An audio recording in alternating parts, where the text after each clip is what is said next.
lang. Ganda.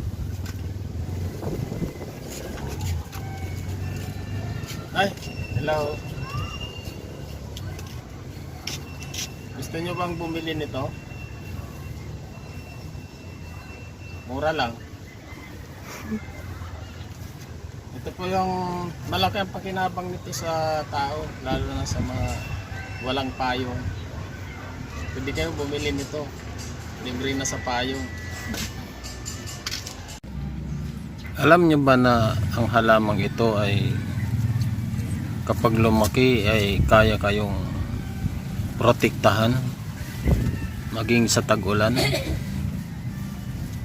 Kahit ganito lang yung puno niya, at kapag lumaki ay siguradong mapoprotektahan kayo sa tag-ulan. Yan.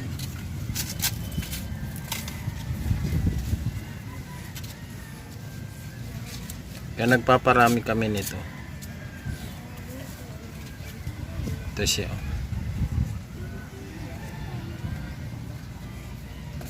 At kapag lumaki po yan, ito yung mother plant niya. Yan ang mother plant niya. Kaya ako nasabing kaya kayong protektahan niya sa tagulan. Dahil yung kanyang dahon ay napakalaki. Halos hindi magkasya sa ating camera. Ganyan kalaki ang dahon niyan. Ayan siya. At yung puno niya ganyan din kalaki.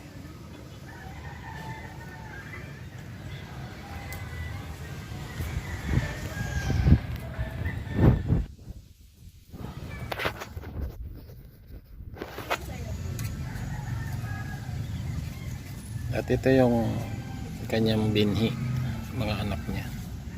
Pwede nang ihiwalay yan at ilagay sa mas malaking paso para naman mas lumaki ang kanyang puno.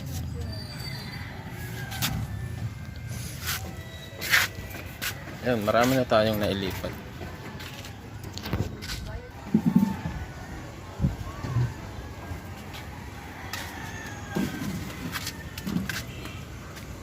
At hindi lamang po dito mayroon tayo. Mayroon din po tayo dyan sa parte dito. At mayroon na sa mga anak.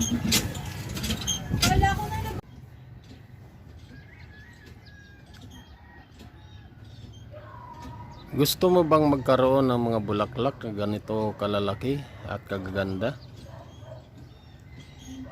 Ang iyong alagang mga rose. At ganyan kagaganda ang kanyang mga bulas ng kanyang mga dahon.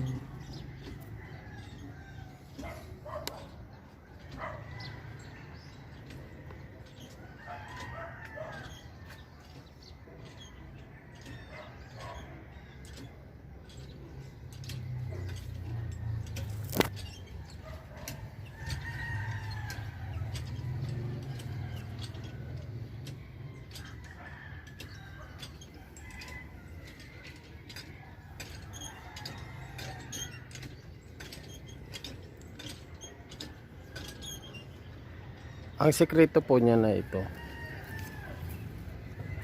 pong organic na aking nilalagay.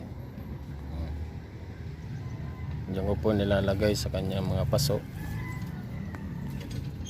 na kahit hindi ko nilalagyan siya ng fertilizer ay magagandang kanyang mga bulaklak.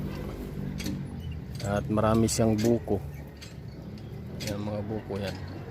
At mga ilang araw lamang po niyan mamumulaklak na uli ang mga buko na yan.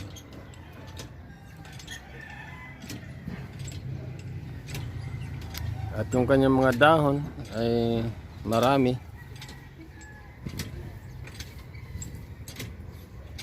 Sa dahilan po na mayroon akong nilalagay ng mga organic. Ito po yan. Yan po ang inilalagay ko na organic.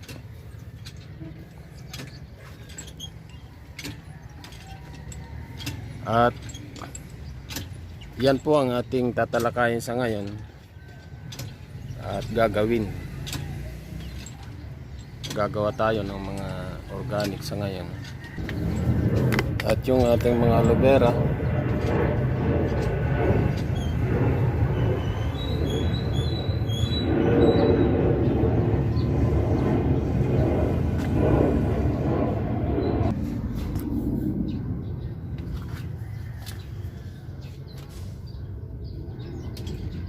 at ito po yung ating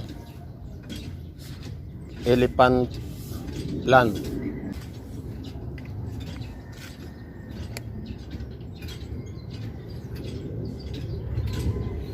Ang sikreto po niyan kung paano magpalaki ng mga dahon niyan kahit sa paso lang nakatanim ay ituturo ko po sa inyo.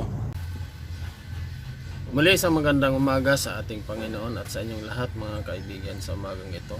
Ang talakayan naman natin ay ang tungkol sa kung paano ako nag-produce ng mga organic. Kasi ang mga halaman natin, hindi na tayo kailangan pumili pa ng mga organic. At ito, ang ibibigay ko sa inyong tips ay itong paggawa ng compost na organic. At yan po ang ating gagawin sa ngayon. At pasensya lang po tayo dahil ang ating camera ay against the light. Pero okay lang po siguro yan. Ang importante, yung ating gagawin sa ngayon. Ang ginagawa ko pong compost na organic, yun po yung mga galing sa mga pinaghugasan ng plato, galing sa kusina, yung mga gulay-gulay na mga scrap ng gulay, ay inilalagay ko po siya sa isang lalagyan. Ngunit bago ang lahat ay huwag niyong kalilimutan na mag-subscribe. Kung bago ka pa sa channel, bago ka pa lang sa channel na ito, ay mag-subscribe ka para sa lahat ng ating mga video ay update po kayo. At ngayon, tara na, umpisahan na natin ang ating kwentuhan. Katulad nga po nito, itong nakikita nyo na ito. Ito po yung mga compost na organic na ginawa natin. Ito po yung mga pinabulok natin na hinaluan natin ng mga kusot ng kahoy. Ito yung kusot ng kahoy, ano? At mga galing sa kusina na mga gulay, mga prutas, mga dahon ng saging. At yan po ay ginagawa nating compost na organic. Kaya po kung kayo po ay may urukan na ganito, itong urukan na to, yan po yan siya. Ay kung wala naman kayo, mag-produce po kayo ng urukan na ganito. Ang ginagawa ko po dyan, yung galing sa kusina na pinag-scrapan ng mga gulay, tulad nito mga scrap na gulay po yan. Ilagay nyo po dito sa urukan na ito. At pagkatapos, lagyan nyo ng kaunting lupa, no? Halimbawa, sasando kayo ng lupa. Sando kayo ng lupang ganyan. Pagkalagay nyo ng lupa doon sa dito, lagyan nyo naman ng ating mga scrap. Pagkatapos, pagkasali nyo ng ganyan, sunod naman na araw at maglalagay uli kayo, takpan nyo uli ng lupa yung mga nilagay nyong gulay, o yung gulay tinakpan nyo ng lupa bago ilagay nyo uli yung mga gulay na scrap.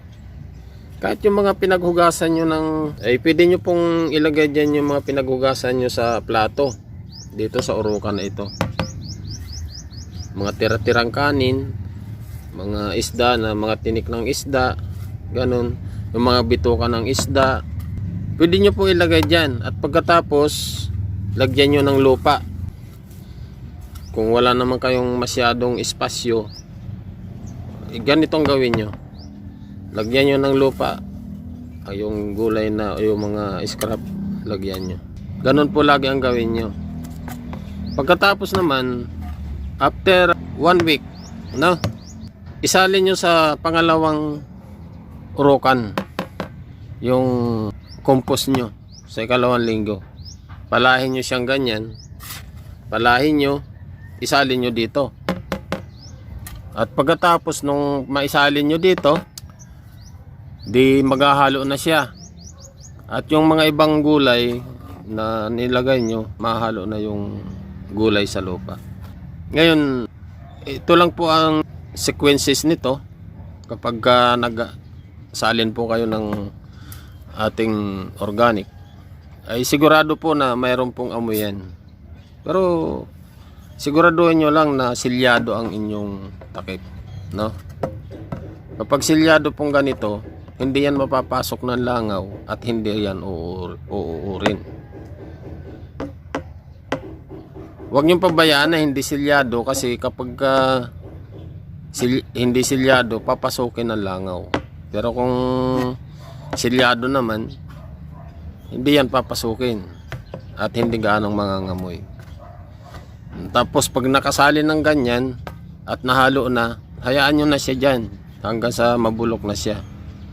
At sa unang buwan ng inyong paghalo, pag huling halo nyo na yan sa makaisang buwan na, isalin nyo uli sa isang urukan na ganito. Kaya nga po, bumili ako ng maraming urukan. Yan o, mga urukan po yan. Yan. Kung mapapansin nyo, maraming urukan. Yun ang po nakataob na yun. Pinatutuyo ko na po yung laman ng urukan para yung katas niya ay bumaba na. Kapag tuyo na, magiging ganito na siya. Ito nang nagiging resulta niyan. Yan. Tuyo na yan. Ngayon, ang gagawin natin, hahaluin na natin ito. At ito, nilagyan ko na po ng mga kusot.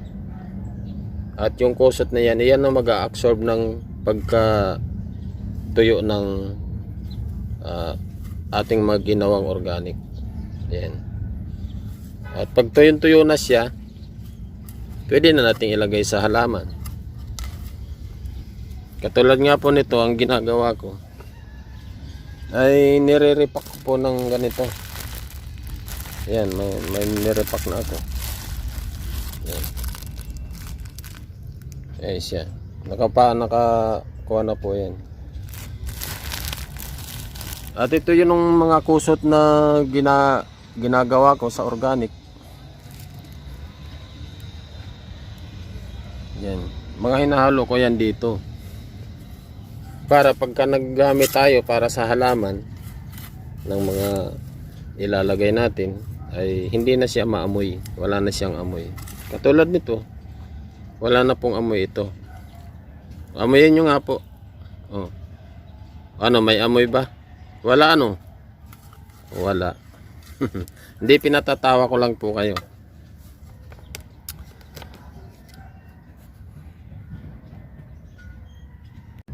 At ito naman po yung pinagbabandila natin, yung plastic. At dito na natin siya nire-repack para hindi na siya masyadong mangangailangan ng espasyo. Maraming espasyo. At papakita ko sa inyo, ito po yung kusot na hinahalo ko. Yan. Dito sa ginawa nating organic, compost na organic. Ayan.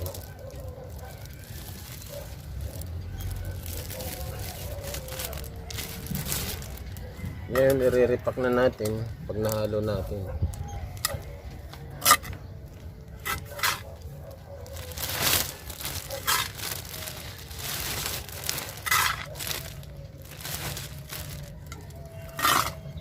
Kaya nga po, kung kayo naman ay nahihirapang magpataba ng inyong halaman o magpabulaklak, ang ipinapayo ko po sa inyo, gumawa po tayo ng mga compost na organic. Hindi na po natin kailangan pang bumili ng mga organic. Tayo mismo makagagawa na niyan. So, binibenta ko po ito. Pero ang payo ko sa inyo, kahit hindi na po kayo bumili, ano? Dahil kayo mismo pwede kayong gumawa ng mga compost na organic. Basta sundin nyo lamang po yung aking tips kung paano gumawa. Yan. Nakabandil na po yan. Ito.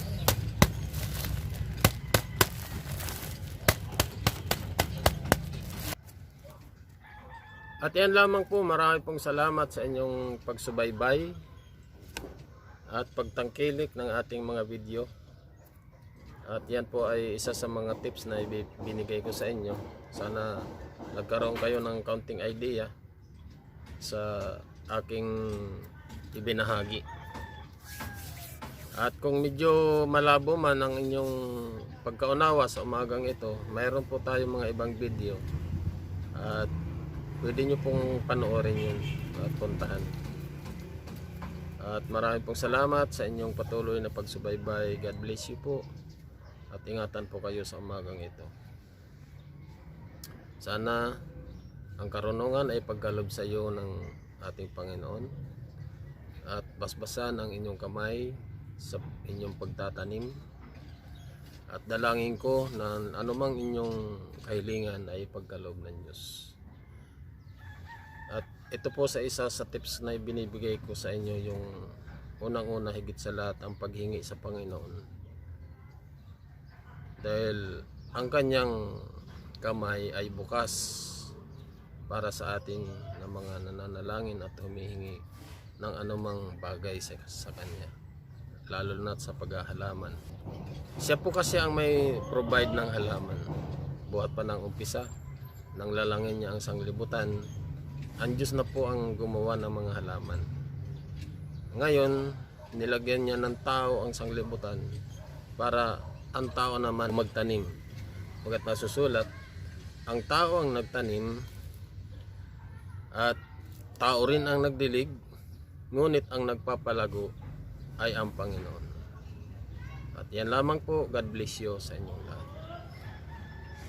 Sign up po, Tatay DIY Garden. Please subscribe.